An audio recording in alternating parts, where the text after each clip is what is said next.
कल्पना कीजिए एक ऐसी शक्ति जो आपके सबसे बड़े दुश्मन की जुबान को पल भर में बांध दे। एक ऐसी देवी जिनका नाम सुनते ही शत्रु थर थर कांपने लगे। आज हम बात करने जा रहे हैं उस महाविद्या की जिसे ब्रह्मांड की सबसे रहस्यमयी और शक्तिशाली देवियों में गिना जाता है, माता बगलामुखी। वो देवी जिन्होंने ब्रह्मांड के विनाश को रोका, जिन्होंने असुरों की जीभ खींचकर उन्हें पराजित किया। लेकिन सवाल यह है, आखिर क्यों माता बगलामुखी को स्तंभन की देवी कहा जाता है? क्या है वो रहस्य जो इस महाविद्या को इतना शक्तिशाली बनाता है? इस वीडियो के अंत तक आप जान जाएंगे वो सत्य जो सदियों से गुप्त रखा गया है। ये कहानी शुरू होती है उस समय से जब पूरा ब्रह्मांड खतरे में था।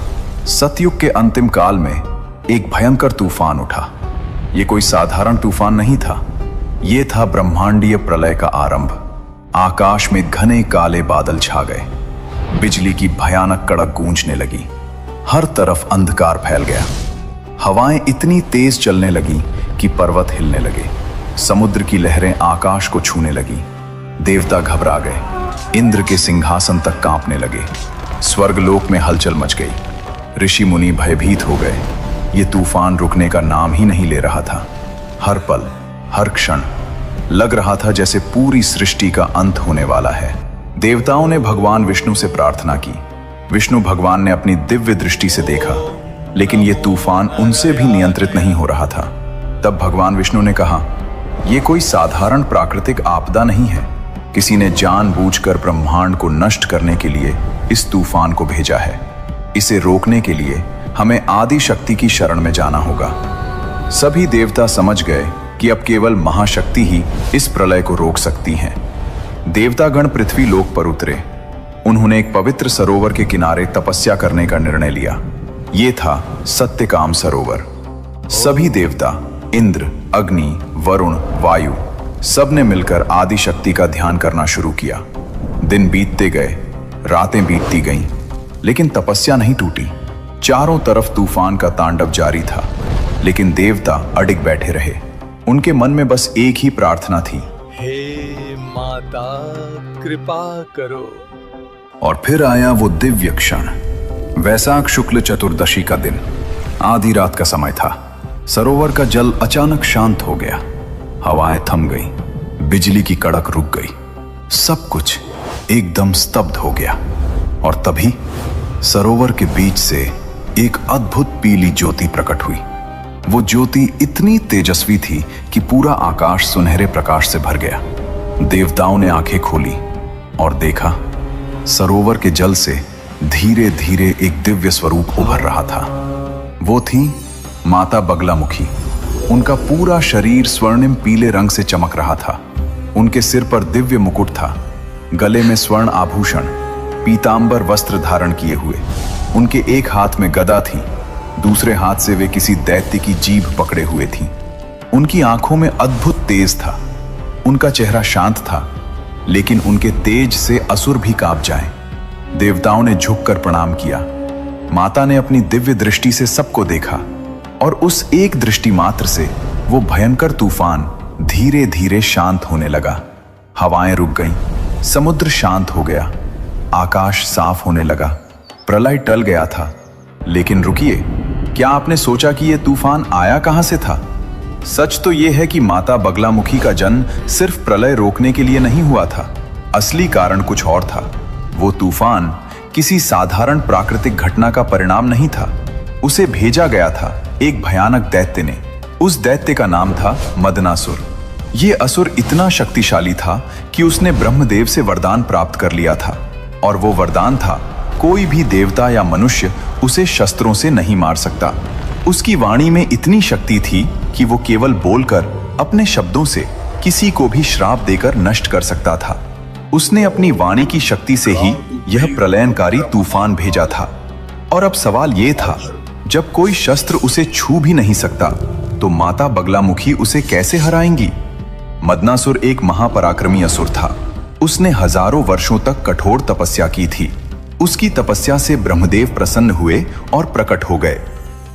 मदनासुर ने कहा, हे ब्रह्मदेव, मुझे ऐसा वरदान दीजिए कि कोई भी देवता, मनुष्य या असुर मुझे किसी भी अस्त्र शस्त्र से मार न सके, और मेरी वाणी में इतना सामर्थ्य हो कि मैं अपने शब्दों से ही किसी को भी पराजित कर सकूं।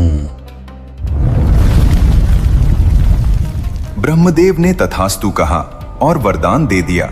वरदान मिलते ही मदनासुर का अहंकार आसमान छूने लगा। वह तीनों लोकों में घूम घूम कर देवताओं को, ऋषियों को, राजाओं को अपनी वाणी से अपमानित करने लगा। उसके शब्द विष से भी ज्यादा घातक थे। जिस पर भी उसकी नजर पड़ती वह उसे श्राप दे देता, और उसका श्राप इतना शक्तिशाली था कि लोग तुरंत नष्ट हो जाते। देवराज इंद्र ने सोचा, मैं स्वर्ग का राजा हूं, मुझे इस दैत्य का सामना करना चाहिए। इंद्र अपने वज्र के साथ युद्ध के लिए तैयार हुए, लेकिन जैसे ही वे मदनासुर के सामने पहुंचे, मदनासुर जोर से हंसा। उसने कहा, इंद्र, तुम्हारा वज्र मुझे छू भी नहीं सकता। मेरे पास ब्रह्मदेव का वरदान है, लेकिन मेरे पास एक और शस्त्र है जो तुम्हें पल भर में नष्ट कर सकता है। वो है काली, मेरी वाणी।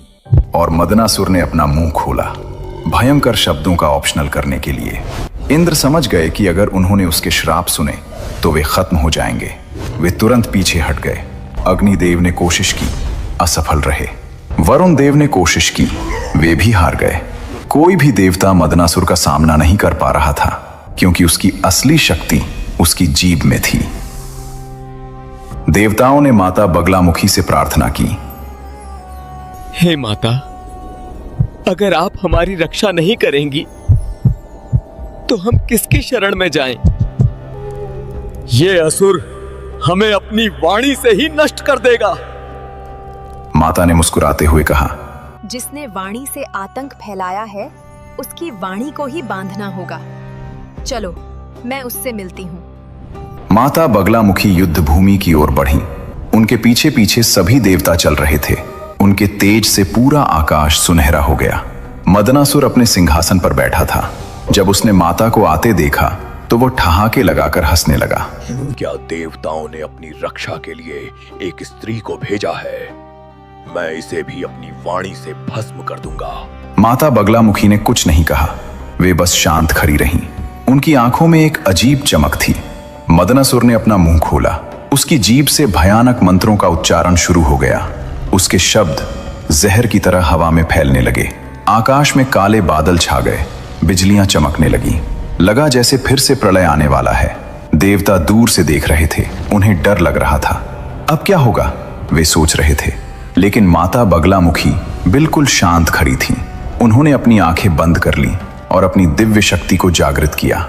मदनासुर के मुंह से निकल रहे थे भयानक श्राप, लेकिन वे माता तक पहुंच ही नहीं पा रहे थे। जैसे कोई अदृश्य दीवार उन्हें रोक रही हो। मदनासुर घबरा गया। उसने और जोर से मंत्र पढ़ना शुरू किया, लेकिन कुछ भी काम नहीं कर रहा था। और तभी एक पल में माता बगलामुखी मदनासुर के बिल्कुल सामने प्रकट हो गईं। इतनी तेजी से कि मदनासुर समझ ही नहीं पाया। माता ने अपना दिव्य हाथ बढ़ाया और मदनासुर की जीभ पकड़ ली। उस एक पल में पूरा ब्रह्मांड थम गया। मदनासुर चीखना चाहता था, लेकिन उसकी आवाज नहीं निकल रही थी। वो बोलना चाहता था, लेकिन उसके शब्द गले में अटक गए। वो मंत्र पढ़ना चाहता था, लेकिन उसकी जीभ हिल ही नहीं रही थी। ये थी स्तंभन शक्ति, शत्रु को वहीं रोक देने की शक्ति, उसकी वाणी को बांध देने की शक्ति, उसकी सारी ताकत को स्तब्ध कर देने की शक्ति। मदनासुर की आंखों में भय दिखने लगा। पहली बार उसे डर लगा। वो तड़पने लगा, छूटने की कोशिश करने लगा, लेकिन माता की पकड़ लोहे की तरह मजबूत थी। माता बगलामुखी ने कहा, तूने अपनी वाणी का उपयोग अधर्म के लिए किया। तूने निर्दोष लोगों को श्राप दिया। तूने अपनी शक्ति का दुरुपयोग किया। अब तेरे सारे श्राप तुझ पर ही लौट आएंगे। और माता ने संकल्प किया। उसी पल मदनासुर के द्वारा दिए गए सारे श्राप, सारी नकारात्मक ऊर्जा उल्टी घूमकर उसी पर टूट पड़ी। मदनासुर के अपने ही शब्द उसे जलाने लगे। उसके अपने ही मंत्र उसे नष्ट करने लगे। वो अपनी ही शक्ति से, अपने ही विष से खत्म होने लगा। कुछ ही पलों में मदनासुर का शरीर राख में बदल गया, हवा में उड़कर गायब हो गया। युद्ध समाप्त हो चुका था। माता बगलामुखी ने मदनासुर की जीभ छोड़ दी। वे शांत खड़ी रहीं। उनके चेहरे पर विजय का अहंकार नहीं था, बस करुणा थी। देवताओं ने दौड़कर माता के चरणों में प्रणाम किया। हे माता, आपने ब्रह्मांड को बचाया, आपने हमें बचाया। माता ने मुस्कुराते हुए कहा, मैं सिर्फ धर्म की रक्षा करती हूँ। जब भी अधर्म बढ़ेगा, जब भी कोई अपनी शक्ति का दुरुपयोग करेगा, मैं प्रकट होंगी। आकाश फिर से साफ हो गया। सूरज की किरणें चमकने लगी, पक्षी फिर से चहचहाने लगे, नदियां शांति से बहने लगी, ब्रह्मांड में शांति लौट आई। माता बगलामुखी को 10 महाविद्याओं में 8वां स्थान प्राप्त है। महाविद्याएं वे 10 शक्तियां हैं जो माता पार्वती के अलग अलग रूप हैं। हर महाविद्या की अपनी विशेष शक्ति होती है और माता बगलामुखी की विशेष शक्ति है स्तंभन। स्तंभन का अर्थ है रोकना, स्तब्ध करना, शत्रु को उसी जगह पर जमा देना, उसकी सारी शक्तियों को बेकार कर देना। जब मदनासुर की जीभ माता ने पकड़ी तो उसकी सारी शक्ति खत्म हो गई। यही है स्तंभन की शक्ति। माता बगलामुखी को पीतांबरा भी कहा जाता है। पीतांबरा का अर्थ है पीले वस्त्र धारण करने वाली। पीला रंग बहुत महत्वपूर्ण है। ये ज्ञान का रंग है, प्रकाश का रंग है, शक्ति का रंग है। पीला रंग सूर्य की ऊर्जा का प्रतीक है। जब माता प्रकट हुई तो पूरा सरोवर पीली रोशनी से भर गया, आकाश सुनहरा हो गया। ये दिखाता है कि माता की शक्ति सूर्य की तरह तेजस्वी है। माता का स्वरूप भी अद्भुत है। वे सिंहासन पर विराजमान है। एक हाथ में गदा है, ये दंड का प्रतीक है। दूसरे हाथ से वे दैत्य की जीभ पकड़े हुए हैं, ये स्तंभन का प्रतीक है। उनका चेहरा शांत है, लेकिन उनकी आंखों में अद्भुत तेज है। वे दयालु भी हैं और भयंकर भी। माता बगलामुखी सिर्फ शत्रुओं को ही नहीं रोकती, वे हमारे अंदर की बुराइयों को भी रोकती हैं। जब हम गुस्से में होते हैं और गलत बोलने वाले होते हैं, तब माता हमारी जीभ को रोक सकती हैं। जब हमारे मन में बुरे विचार आते हैं, तब माता उन विचारों को स्तब्ध कर सकती हैं। जब हम गलत रास्ते पर जा रहे होते हैं, तब माता हमें रोक सकती हैं। यही है स्तंभन की असली शक्ति। ये सिर्फ दुश्मनों के लिए नहीं, ये खुद को सही रास्ते पर रखने के लिए भी है। माता बगलामुखी के भारत में कई प्रसिद्ध और शक्तिशाली मंदिर हैं, जहां लाखों भक्त दर्शन करने आते हैं। पहला है दतिया, मध्य प्रदेश का बगलामुखी मंदिर। ये मंदिर बहुत प्रसिद्ध है। यहाँ की माता अत्यंत चमत्कारी मानी जाती हैं। कहा जाता है कि जो भक्त सच्चे मन से यहाँ आते हैं, उनकी मनोकामना जरूर पूरी होती है। खासकर जब कोई कानूनी मामला हो, झूठे आरोप हों या शत्रु परेशान कर रहे हों। दूसरा है नलखेड़ा, मध्य प्रदेश का पीतांबरा पीठ। इस स्थान को श्री पीतांबरा पीठ के नाम से जाना जाता है। ये अत्यंत शक्तिशाली तीर्थ माना जाता है। यहाँ हर साल हजारों भक्त आते हैं। बड़े बड़े व्यवसायी, राजनेता और आम लोग सब यहाँ माता के दर्शन करने आते हैं। तीसरा है कांगड़ा, हिमाचल प्रदेश का बगलामुखी मंदिर। हिमाचल में स्थित ये मंदिर भी बहुत पवित्र माना जाता है। पहाड़ों के बीच स्थित इस मंदिर में माता की अद्भुत कृपा होती है। यहाँ की शांति और दिव्य वातावरण भक्तों को गहरी शांति देता है। इन मंदिरों में ऐसे अनगिनत अनुभव हैं जब भक्तों की जिंदगी बदल गई। कुछ लोग बताते हैं जब उन पर झूठे मुकदमे चल रहे थे, जब लग रहा था कि अब कोई रास्ता नहीं बचा, तब किसी ने उन्हें माता बगलामुखी के मंदिर जाने की सलाह दी। वे गए, सच्चे मन से प्रार्थना की और धीरे धीरे चीजें बदलने लगी। झूठे गवाह खुद सच बोलने लगे, दुश्मन पीछे हट गए, केस जीत गए। कुछ लोगों का व्यापार डूब रहा था। प्रतिस्पर्धी उन्हें बर्बाद करने पर तुले थे। माता की शरण में गए और उनका व्यापार फिर से खड़ा हो गया। यही है माता बगलामुखी की कृपा। अगर आप माता बगलामुखी की पूजा करना चाहते हैं तो कुछ सरल और शुद्ध तरीके हैं। सबसे पहले पीले रंग का महत्व समझिए। माता को पीला रंग बहुत प्रिय है, इसलिए पूजा के समय पीले वस्त्र पहने, पीले फूल चढ़ाएं, जैसे गेंदा या पीला गुलाब। हल्दी का तिलक लगाएं। मंगलवार या गुरुवार का दिन माता की पूजा के लिए शुभ माना जाता है। सुबह स्नान करके साफ सुथरे कपड़े पहनकर शांत मन से माता के सामने बैठें। अगर घर में माता की तस्वीर या मूर्ति है तो उसके सामने, नहीं तो अपने मन में माता का ध्यान करें। पीले फूल चढ़ाएं। अगर संभव हो तो गुड़ का भोग लगाएं। पीली मिठाई भी चढ़ा सकते हैं। माता बगलामुखी का सबसे प्रसिद्ध मंत्र है ओम लीं बगलामुखी सर्वदुष्टानां वाचं मुखं पदं स्तंभय जिह्वां कीलय बुद्धिं विनाशय ह्लीं ओम स्वाहा। इस मंत्र का अर्थ है, हे माता बगलामुखी, सभी दुष्टों की वाणी, मुख और पैरों को रोक दीजिए, उनकी जीभ को बांध दीजिए, उनकी बुरी बुद्धि को नष्ट कर दीजिए।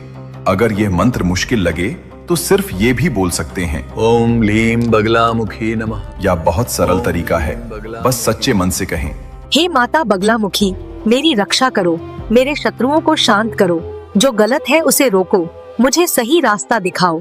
माता आपकी भाषा नहीं, आपका भाव देखती हैं। लेकिन याद रखिए, माता बगलामुखी की पूजा करते समय कुछ बातों का ध्यान रखना जरूरी है। पहली बात, कभी भी किसी को नुकसान पहुंचाने के लिए माता से प्रार्थना मत करिए। अगर कोई आपको गलत कर रहा है तो सिर्फ इतना कहिए, माता उसे रोक दो, सत्य की रक्षा करो। दूसरी बात, सच्चे मन से प्रार्थना करिए। झूठ बोलकर, धोखा देकर माता की पूजा करने का कोई फायदा नहीं, माता सब जानती हैं। तीसरी बात, अगर कोई बड़ी तांत्रिक साधना करनी है तो किसी योग्य गुरु से ही सीखिए। बिना जानकारी के तंत्र साधना खतरनाक हो सकती है। सामान्य भक्तों के लिए सरल पूजा ही सबसे एब्सोल्यूट है। मदनासुर को वरदान मिला था, लेकिन उसने उसका दुरुपयोग किया। उसने अपनी वाणी का उपयोग दूसरों को चोट पहुंचाने के लिए किया, श्राप देने के लिए किया, आतंक फैलाने के लिए किया, और माता ने उसी वाणी को उसके विनाश का कारण बना दिया। ये एक बहुत बड़ा सबक है। हमारे शब्द बहुत शक्तिशाली होते हैं। हम अपने शब्दों से किसी का दिल तोड़ सकते हैं, किसी को चोट पहुंचा सकते हैं, किसी का जीवन बर्बाद कर सकते हैं। लेकिन हम अपने शब्दों से किसी को खुशी भी दे सकते हैं, किसी का साथ भी दे सकते हैं, किसी की मदद भी कर सकते हैं। माता बगलामुखी हमें सिखाती हैं, अपनी वाणी पर नियंत्रण रखो, किसी को बेवजह चोट मत पहुंचाओ। माता बगलामुखी वो शक्ति हैं जो अधर्म को रोकती हैं, जो बुराई को स्तब्ध करती हैं, जो सत्य की रक्षा करती हैं। जब ब्रह्मांड खतरे में था तो माता ने आकर उसे बचाया। जब देवता असहाय थे तो माता ने उनकी रक्षा की। जब मदनासुर का आतंक बढ़ गया तो माता ने उसका अंत किया। और आज भी जब भी अधर्म बढ़ता है, माता प्रकट होती हैं। भले ही हम उन्हें देख न पाए, लेकिन उनकी शक्ति हमेशा काम करती रहती है। माता बगलामुखी की कहानी सिर्फ एक पौराणिक कथा नहीं है, ये है शक्ति की कहानी, न्याय की कहानी, धर्म की विजय की कहानी। याद रखिए, जब भी आप मुसीबत में हों, जब लगे कि कोई आपको गलत कर रहा है, तो माता बगलामुखी को याद करिए। वो माता जिन्होंने मदनासुर जैसे शक्तिशाली दैत्य को हराया, वो आपकी भी रक्षा कर सकती हैं। जय माता बगलामुखी, जय पीतांबरा। अगर आपको माता बगलामुखी की ये कहानी पसंद आई तो इस वीडियो को लाइक करें, चैनल को सब्सक्राइब करें, घंटी के बटन को दबाना मत भूलिए ताकि आने वाली हर नई कहानी आप तक पहुंचे। कमेंट में बताएं, क्या आपने कभी माता बगलामुखी के मंदिर के दर्शन किए हैं? माता बगलामुखी की इस कहानी से आपको क्या सीख मिली? क्या आपके जीवन में कभी ऐसा हुआ जब किसी दिव्य शक्ति ने आपकी मदद की? इस वीडियो को अपने दोस्तों और परिवार के साथ शेयर करें ताकि वे भी माता बगलामुखी की महिमा जान सकें। माता बगलामुखी आपके जीवन के हर संकट को दूर करें, आपके हर शत्रु को शांत करें, आपके मार्ग को प्रकाशमय बनाएं। जय माता की।